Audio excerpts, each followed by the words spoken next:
Ночью в Усинске горел пятиэтажный многоквартирный дом. Сообщение о возгорании на улице Парковой в пожарно-спасательную службу муниципалитета поступило в 17 минут первого. Через 3 минуты пожарные расчеты уже были на месте. Горел первый этаж. Верхние были задымлены. 115 человек самостоятельно вышли из здания. Еще 35 понадобилась помощь. 18 человек спасли газодымозащитники. 17 эвакуировали при помощи автолестницы.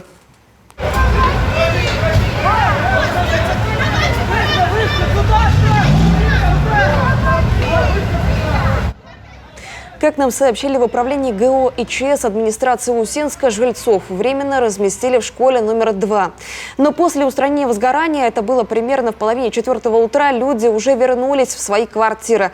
Пострадавших при пожаре нет. Лишь один человек во время эвакуации подвернул ногу. Его состояние стабильно. Всего в тушении пожара был задействован 31 пожарный и 6 машин. Что стало причиной возгорания, пока неизвестно.